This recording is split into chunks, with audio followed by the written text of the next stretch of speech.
नमस्कार शेतकरी मित्रांनो, ज्या शेतकऱ्याने खरीप हंगाम 2023मध्ये कापूस व सोयाबीन या पिकाची लागवड केली होती, अशा शेतकऱ्यांना राज्य सरकारकडून 2 हेक्टरच्या मर्यादित अनुदान असे 5,000 रुपयेपर्यंत देण्यात येत आहे।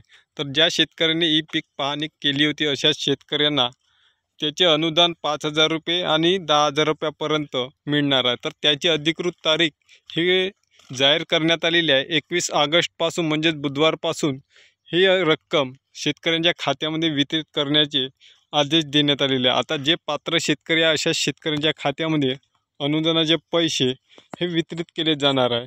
तर त्यामुळे आता ज्या शेतकऱ्यांनी संमतीपत्र व नाहरकत प्रमाणपत्र आपल्या तालुका कृषी कार्यालय म्हणजेच कृषी सहाय्यकडे देण्यात आलेले अशा शेतकऱ्यांना आता हे पैसे मिळणार आहे। आता जे पात्र शेतकरी अशा शेतकऱ्यांना याची पैशाची परतभेट होणार आहे। ज्या शेतकऱ्यांना कापूसाचे 5 एकर असन लागवड असन व सातबाऱ्यावर जर 5 एकर जर चढून असन तर अशा शेतकऱ्यांना 10,000 रुपये मिळणार आहेत। आणि ज्या शेतकऱ्यांना सोयाबीन कापूस दोन्ही 5-5 एकरची लागवड करून ही पीक पाहणी केली असेल तर अशा शेतकऱ्यांना 20,000 रुपये थेट त्यांच्या खात्यामध्ये पात्र शेतकऱ्यांच्या खात्यामध्ये मिळणार आहे।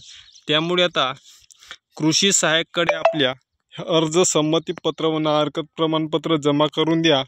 त्यानंतर पात्र शेतकऱ्यांच्या खात्यामध्ये 21 तारखेपासून पैसे वितरित करण्याचे काम राज्य सरकारने सुरू केलेले आहे।